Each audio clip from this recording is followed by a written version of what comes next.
sapa nga hisama sa akong luha, nga itos na og namala dinhinining mga mata,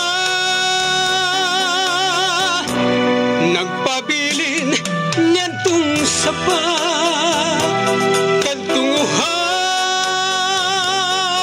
nga mga lumot,